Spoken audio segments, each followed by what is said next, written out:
Assalamualaikum warahmatullahi wabarakatuh. Halo semuanya. Pada kesempatan kali ini, kita akan membahas tentang puisi dengan kelompok 9. Namun sebelum itu, perkenalkan nama-nama kelompok terlebih dahulu ya teman-teman. Di antaranya Della Reva Eka Intan dengan nomor NIM 2108110001. Kemudian Sriani dengan nomor NIM 2108110007. Terakhir, Dwi Lapingga dengan nomor NIM 2108110010. Oke, langsung saja pada pengertian puisi. Puisi adalah suatu teks atau karangan yang mengungkapkan pikiran dan perasaan penyairnya dengan mengutamakan keindahan kata-kata. Dalam puisi, kita dapat mengungkapkan berbagai hal seperti kerinduan, kegelisahan, atau pengagungan yang kamu ungkapkan dalam bahasa yang indah. Selanjutnya ada pun jenis-jenis puisi, diantaranya puisi naratif, puisi lirik, dan puisi deskriptif.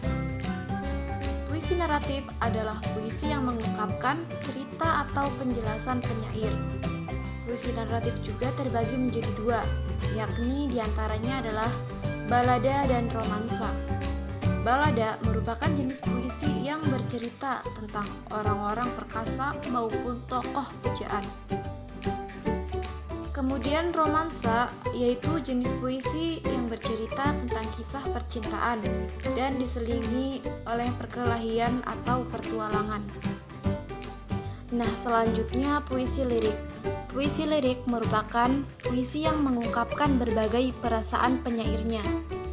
Puisi lirik ini dibagi menjadi 3 macam, diantaranya eligi, serenada, dan ode.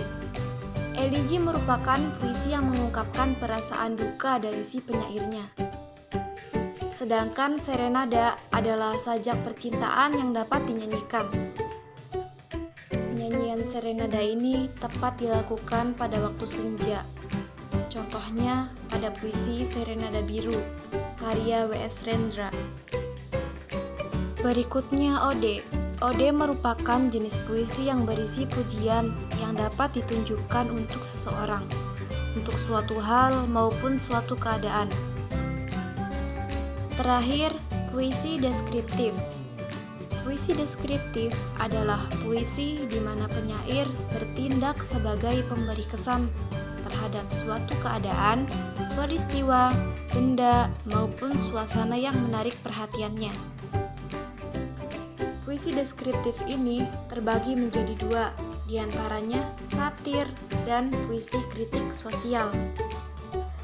Satir merupakan puisi yang mengungkapkan perasaan tidak puas penyair terhadap suatu keadaan, tetapi dengan cara menyindir atau menyatakan hal yang sebaliknya.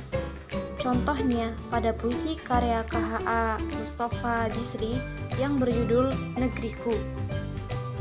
Sementara itu, puisi kritik sosial juga merupakan jenis puisi yang mengungkapkan ketidakpuasan penyair terhadap suatu keadaan, tetapi dengan cara membeberkan atau menyebarkan ketidakadilan yang terjadi.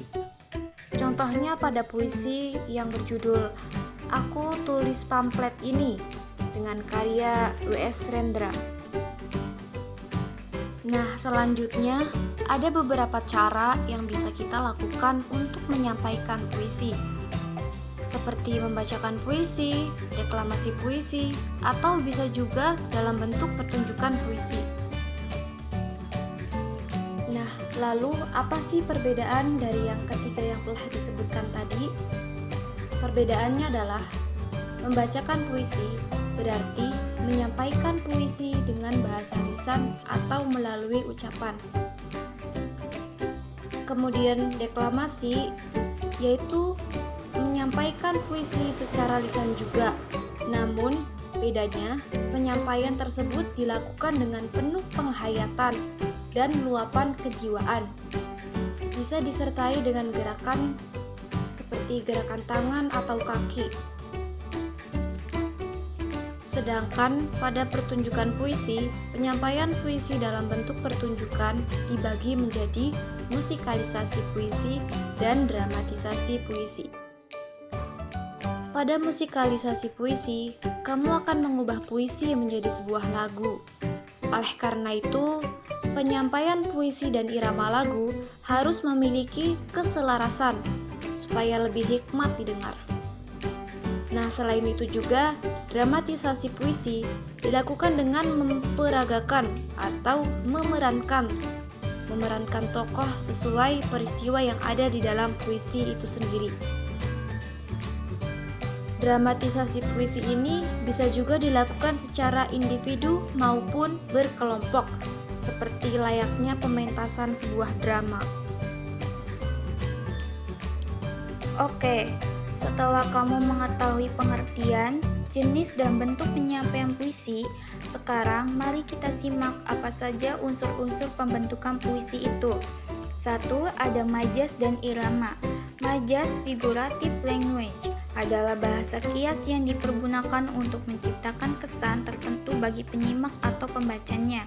Untuk menimbulkan kesan-kesan tersebut, bahasa yang dipergunakan berupa perbandingan, pertentangan, perulangan, dan perumpamaan. Majas yang biasanya digunakan adalah majas personifikasi, majas paralelisme, majas metafora, majas hiperbola, dan majas perumpamaan. Dan ada irama, musikalitas. Irama adalah alunan bunyi yang teratur dan berulang-ulang. Irama berfungsi untuk memberi jiwa pada kata-kata dalam sebuah puisi yang pada akhirnya dapat membangkitkan emosi tertentu seperti sedih, kecewa, marah, rindu, dan bahagia. 2.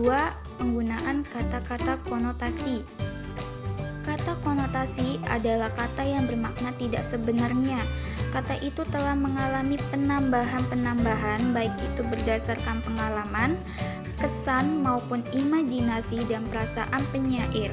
Puisi memang banyak menggunakan kata-kata bermakna konotatif.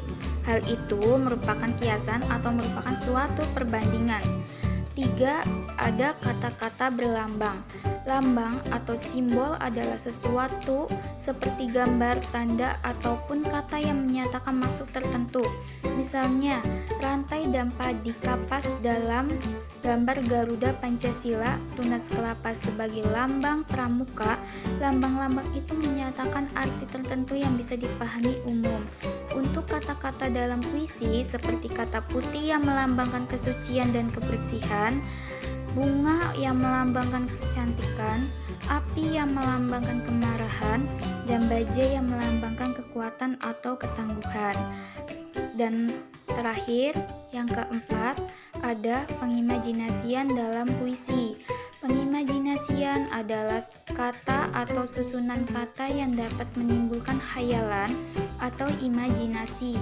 Dengan daya imajinasi tersebut, pembaca seolah-olah merasa mendengar atau melihat sesuatu yang diungkapkan penyair. Kata-kata yang digunakan penyair membuat pembaca seolah-olah mendengar suara, melihat benda-benda, imajinasi visual, atau meraba dan menyentuh benda-benda, imajinasi taktil. Dan selanjutnya ada struktur batin pada puisi. 1. Tema. Tema adalah gagasan pokok yang ingin diungkapkan oleh penyair. Tema biasanya tersirat dalam keseluruhan isi puisi. Tema yang digunakan merupakan penggambaran suasana batin atau juga berupa respon penyair terhadap kenyataan sosial budaya. Dan 2. Ada nada dan suasana. Nada mengungkapkan sikap penyair terhadap pembaca, sedangkan suasana adalah keadaan jiwa pembaca setelah membaca puisi akibat psikologis yang ditimbulkan puisi terhadap pembaca. Nada dan suasana puisi saling berkaitan karena nada puisi menimbulkan suasana terhadap pembacanya. Dan 3. Perasaan dalam puisi. Puisi mengungkapkan perasaan dari penyair. Jika penyair hendak mengungkapkan keindahan alam, maka sebagai sarana ekspresi ia akan menggunakan imaji majas serta diksi yang mewakili makna tentang keindahan alam. Dan yang terakhir ada amanat. Amanat merupakan suatu pesan yang ingin disampaikan penyair dalam puisinya. Pesan tersebut dihadirkan dalam ungkapan yang tersembunyi. Amanat akan selaras dengan tema dari puisi tersebut.